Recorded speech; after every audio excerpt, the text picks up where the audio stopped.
Just when Stefano Demera's will reading seemed ready to expose one final secret, the room was hit by something no one could prepare for. Lexi Carver is back, and her return is not just emotional.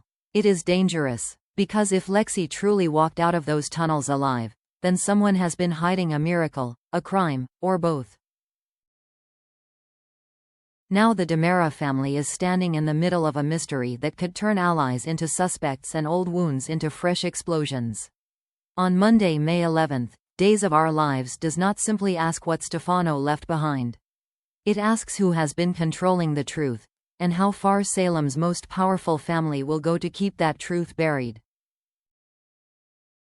Lexi Carver walking into Stefano Demera's will reading is not just a surprise return. It is the kind of entrance that instantly changes the meaning of everything happening in that room. Before Lexi appears, the will reading is already tense. Stefano's name alone carries power, fear, and unfinished business. Everyone is there expecting one final Demera twist. Maybe a fortune, maybe a betrayal, maybe one last cruel message from beyond the grave.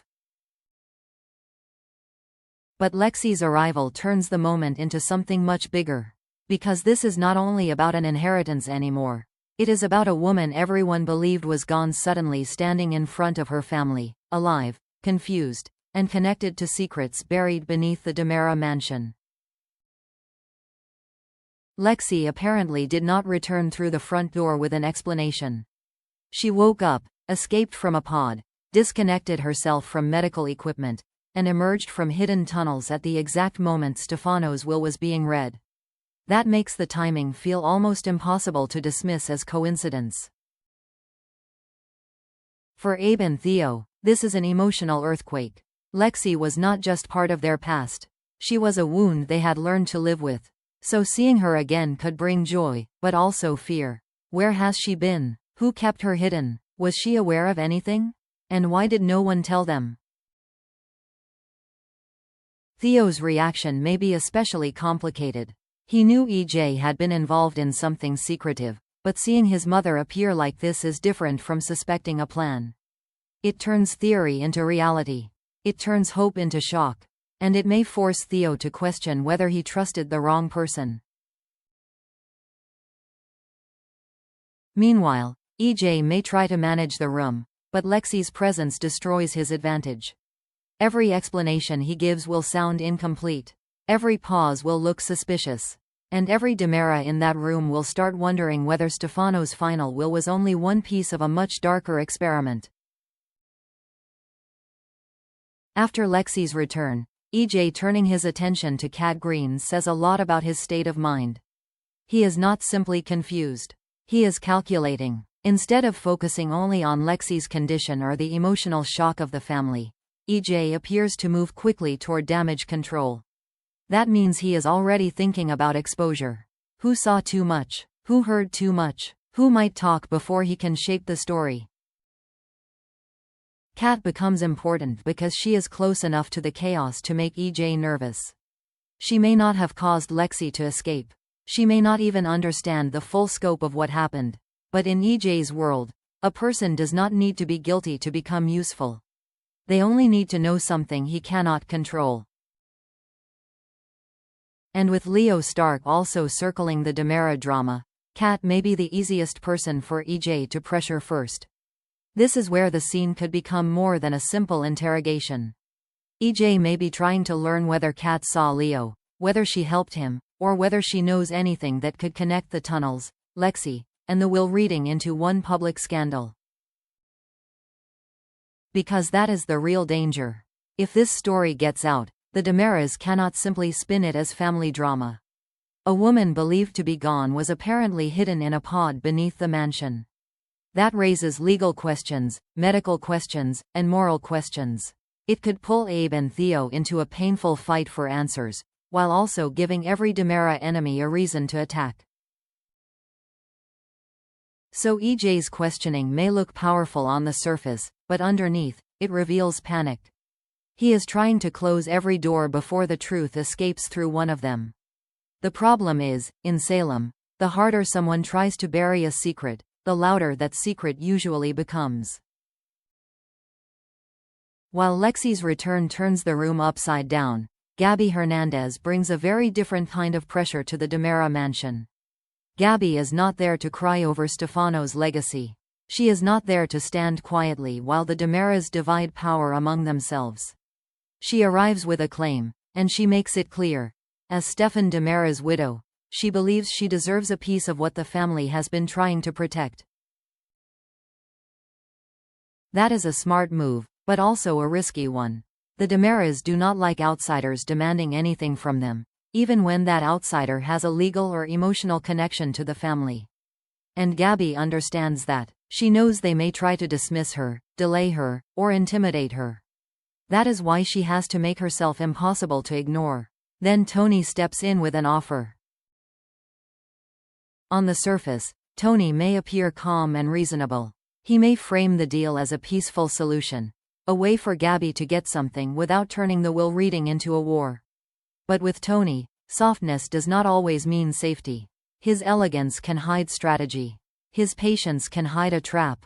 For Gabi, the danger is not that the offer is obviously bad. The danger is that it may be just tempting enough. Tony could offer money, status, or some kind of temporary arrangement that makes Gabi feel recognized. But the real purpose may be to keep her controlled, keep her quiet, or push her away from something more valuable inside Stefano's estate. Still, Gabi is not easy prey. She has survived too much to accept a DiMera deal without looking for the blade underneath it. If she agrees, it may not be because she trusts Tony. It may be because she believes she can use his offer as a doorway into something bigger. That is what gives this storyline energy. Tony may think he is managing Gabi, while Gabi may think she is using Tony. And in the DiMera world, the most dangerous deals are never the ones that explode immediately. They are the ones that smile first. Kristen DiMera's next encounter with Sofia pulls the episode into a more disturbing kind of suspense. This is not just about whether Kristen is scared. It is about whether her mind is finally turning against her, or whether someone is deliberately pushing her there. The last time Kristen saw Sofia, it may have been dismissed as a dream. But when the same face returns again, the question becomes harder to ignore. Is Kristen experiencing guilt so intense that Sofia has become a living shadow in her mind? Or is Sofia actually alive, hiding in plain sight, and using fear as her weapon? That second possibility is what makes this story so dangerous. Kristen is used to fighting enemies she can see. She understands threats, blackmail, revenge, and power games. But a haunting is different. It gives her nothing solid to attack. It makes every quiet room feel unsafe. It makes every sound feel like a warning. And if Sofia is truly alive, then this may be revenge with a very sharp purpose. Instead of exposing Kristen immediately, Sofia could be letting Kristen destroy herself slowly. The more Kristen panics, the more careless she becomes. She may say too much, accuse the wrong person, or react in a way that makes others wonder what she is hiding.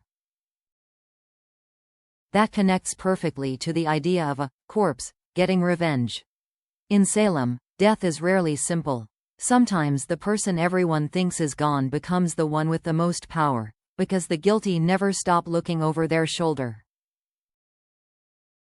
For Kristen, this may be the beginning of a dangerous unraveling. She can survive accusations. She can survive enemies. But can she survive her own fear when Sofia's presence keeps reminding her that the truth may not be buried at all? Chad DiMera defending Leo Stark adds a different kind of tension to the DiMera chaos. Leo may not be the easiest person to trust. He is dramatic, unpredictable, and often too curious for his own good. But in this situation, that curiosity matters. Because Lexi Carver walking out during Stefano's will reading is not just gossip. It is the kind of revelation that could shake Salem if it reaches the public. That puts Leo in a dangerous position. If he was snooping around the mansion, the DiMeras will not see him as a reporter doing his job. They will see him as a threat. EJ may want him silenced. Others may argue that the family needs time to handle Lexi's return privately. And on the surface, that sounds reasonable. But privacy can also become protection for the wrong people. That is where Chad's defense becomes important. He may not know every detail of what Leo saw. He may not even fully understand why Leo was there. But Chad recognizes when the family is trying to use pressure instead of truth. And unlike some Damaras, Chad still has a line he does not want to cross. This could place him directly against EJ's instincts. EJ will likely think like a strategist: contain the scandal, control the witnesses, stop the story before it spreads. Chad may think more like someone who understands the human cost. Lexi is not just a Damara secret. She is Abe's wife, Theo's mother, and a person who deserves answers. So Chad defending Leo may seem like a smaller beat, but it could reveal a major divide inside the family. Some Damaras may choose loyalty to the name. Chad may choose loyalty to what is right. And if Leo knows even one detail the family wants hidden, Chad's decision to protect him could become far more dangerous than anyone expects. Monday's episode looks like it could be the start of a much bigger Salem mystery. Lexi's return raises questions that no one can answer easily. EJ is scrambling for control. Tony is making moves with Gabi. Kristen may be haunted by Sophia or hunted by her. And Leo's curiosity could turn one private Damara disaster into a public scandal. The most dangerous part is that all these stories are connected by the same idea. Secrets do not stay buried forever. And in Salem, when the dead return, the living are usually the ones who have the most to fear. So now the question is not just what happens after Lexi walks into the room. The real question is who will be exposed next.